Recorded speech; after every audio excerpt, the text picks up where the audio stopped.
တခါကရွာလေးတွေမှာကပီးလို့ခေါ်တဲ့စင်းရဲသားကောင်လေးတယောက်ရှိပါတယ်သူတို့မိသားစုကအရန်ဆင်းရဲပြီးတော့အိမ်မှာစားစရာမရှိတဲ့အတွက်ဗိုက်စားတဲ့ခါမျိုးမှာဗိုက်မောက်အိတ်ခရတဲ့နေ့တွေကိုဖျက်ဆီးခဲ့ရပါတယ်ကပီးကစာတင်ရတာကိုကြိုက်ပေမဲ့လည်းသူ့ရဲ့စာလောင်ဝမ်းနည်းမှုတွေနဲ့အတူစာကျက်တဲ့အချိန်မှာအာယုံဆိုင်နိုင်မှဖြစ်နေပါတယ်သူ့ရင်ထဲမှာလည်းဝမ်းနည်းမှုတွေနဲ့ပြည့်နေလို့နေတာပေါ့ကပီးကညာတိုင်းသူ့ကိုယ်သူပြန်မေးလေးရှိတဲ့စကားတစ်ခုရှိပါတယ်အဲ့ဒါကငါဘဝကဘာလို့ဒီလောက်ဒုက္ခတွေပြည့်နေရတာလဲဒီဝေဒနာတွေကနေငါဘာလို့မလွတ်မြောက်နိုင်ရတာလဲဆိုတာပဲဖြစ်ပါတယ်ဒီလိုနဲ့ပဲသူ့ရဲ့မိကဒီမှာငါသားဘဝဆိုတာမီးနဲ့တူတယ်ကွမင်းကြောက်လို့စက်ကင်ထားရင်မင်းကိုလောင်ကျသွားလိမ့်မယ်ဒါပေမဲ့မင်းထိန်ချုပ်ဖို့တင်ယူလိုက်မယ်ဆိုရင်တော့အဲ့ဒီမိကမင်းကိုအလင်းရောင်တဲ့နှွေးထွေးမှုတွေပေးလိမ့်မယ်လို့ပြောခဲ့ပါတယ်ကပီးကတော့သူ့အမေဘာကိုဆိုလိုမှန်းဘယ်တော့မှနားမလည်ခဲ့ပါဘူးဒီနေ့မှာတော့ရွာကိုဘုန်းကြီးတစ်ပါးရောက်လို့လာပါတယ်ဆရာတော်ဟာညှို့နှင်းချက်မဲ့နေတဲ့လူငယ်တွေကိုလက်ညှို့ပေးတဲ့အတွက်နာမည်ကြီးပါတယ်ကပီးရဲ့မိကသူ့သားကိုဆရာတော်ကြီးခေါ်သွားပြီးသူတို့ရဲ့ဒုက္ခတွေကိုရှင်းပြလိုက်ပါတယ်ဆရာတော်ကကပီးရဲ့မျက်လုံးတွေကိုကြည့်ပြီးဖျောင်းနေတဲ့တိုင်ပေးလိုက်ပါတယ်ဒီဖျောင်းနိုင်မီကိုလုံခြုံအောင်ကောက်ွယ်ပြီးတော့ဒီမောင်မိုင်းတဲ့ကမ်းမကိုဖျက်လျှောက်သွားပါ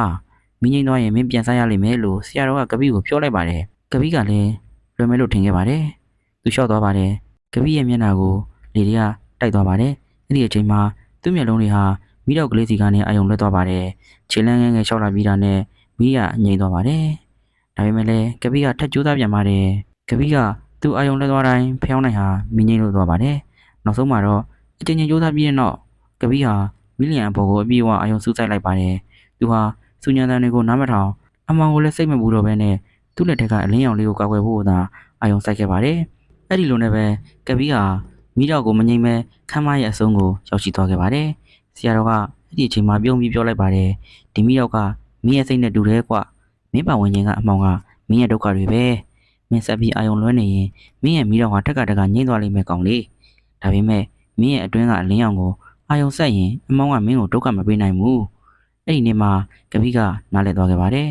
ဝေဒနာဆိုတာဘဝရဲ့အစိပ်ပိုင်းတစ်ခုဖြစ်ပေမဲ့အာယုံလွှဲတဲ့စိတ်ကသာဒုက္ခတွေကိုငါတို့ရဲ့နောက်ဆက်တွဲလမ်းကြောင်းပေါ်မှာပြေးလောက်အောင်ဖန်တီးပေးတာပဲကပီးကနည်းနည်းစောစောအိပ်ရထားပြီးမျက်နှာသစ်က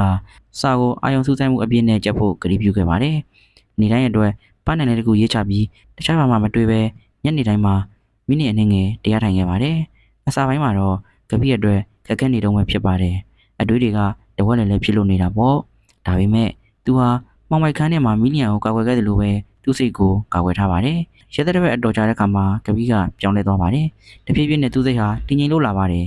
သူ့မညံတိုးတက်လာပြီးသူ့စကြက်မှုတွေပုံမအကောင်လို့လာပါတယ်ဒီလိုနဲ့ပဲသူ့မိသားစုဟာစီးရဲနေတော့မှဖြစ်ပေမဲ့ကပီးကတော့စိတ်တမကြတော့ပါဘူးဘာလို့လဲဆိုလို့ရှိရင်ကပီးဟာပိုက်ဆံနဲ့ဝယ်ယူလို့မရတဲ့အတွင်းရခွန်အားကိုတွေ့ရှိခဲ့ပါတယ်နေ့တွေကြာလာတော့ကပီးကစီကန်းရှိပြီးစူးစမ်းတဲ့လုပ်ငန်းတစ်ခုဖြစ်လာခဲ့ပါတယ်ပညာသင်ကြားမှုပြီးတဲ့အခါမှာရိုးရှင်းတဲ့လုပ်တစ်ခုကိုစတင်ခဲ့ပေမဲ့စိတ်အားထက်သန်မှုအပြည့်နဲ့လှုပ်ဆောင်ခဲ့ပါတယ်တဖြည်းဖြည်းနဲ့ကပီးကသူ့ရဲ့လုပ်တိုးတက်လာပြီးလူတွေကသူ့ကိုယုံကြည်လာကြပါတယ်